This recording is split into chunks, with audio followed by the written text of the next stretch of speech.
cero.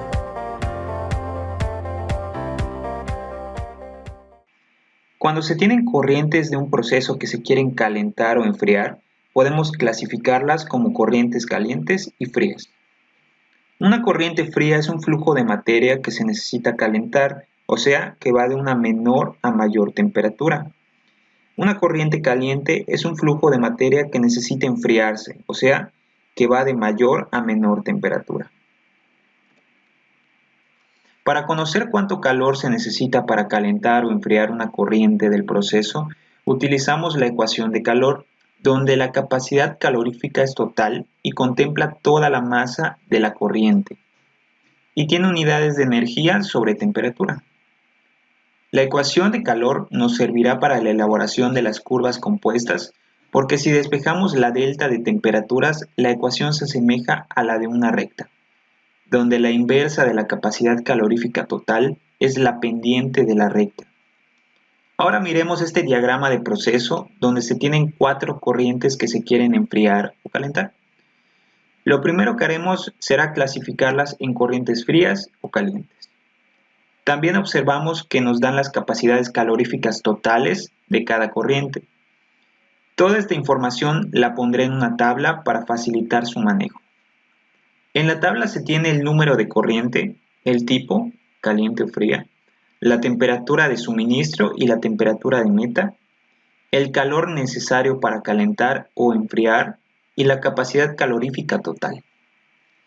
El calor de cada una de las corrientes se puede calcular mediante la ecuación de calor, como se muestra en el ejemplo de la primera corriente, así para todas las corrientes.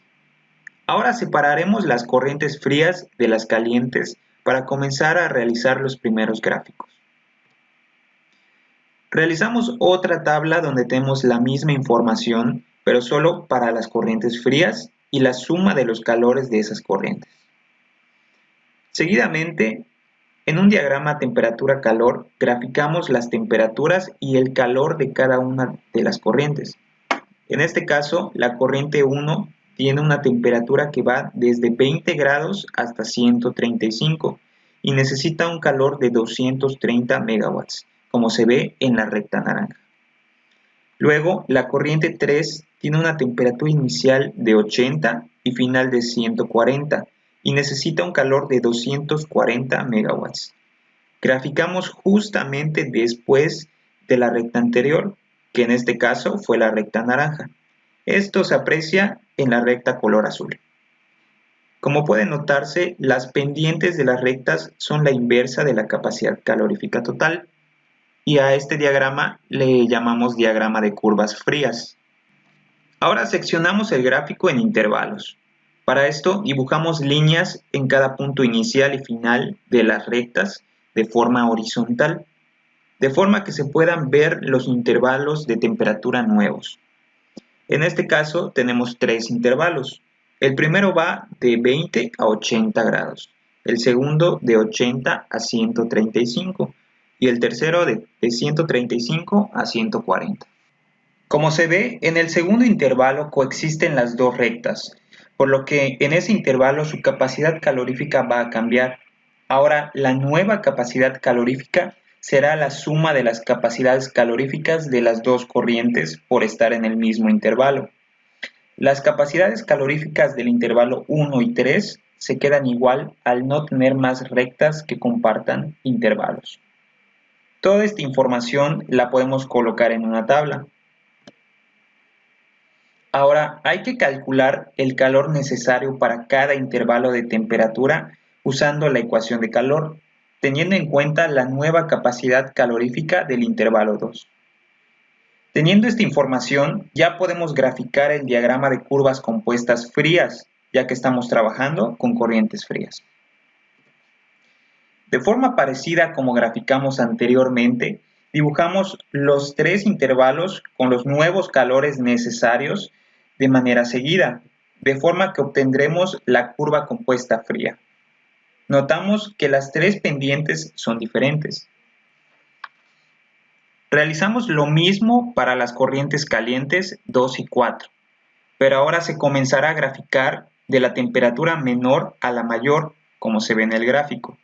O sea, para la corriente 2, primeramente iniciaremos de 60 grados hasta 170 grados. Y para la corriente 4, comenzaremos de 30 a 150 grados, manteniendo los mismos calores.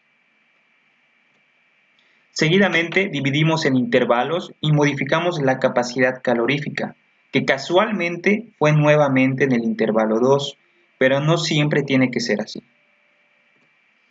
Colocamos la información en una tabla y encontramos los calores de intervalo. Finalmente, graficamos cada intervalo para obtener la curva compuesta caliente.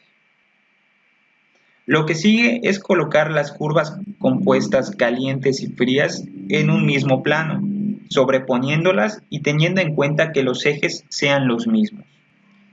Esto se puede hacer fácilmente dibujando dos gráficos en Excel con las mismas medidas en los ejes y sobreponiéndolas. Para este ejercicio usaremos una delta T mínima de 10 grados Celsius. A continuación vamos a correr la curva compuesta fría de forma horizontal hacia la derecha hasta que exista la diferencia de temperaturas delta T mínima entre los dos gráficos, de esta forma.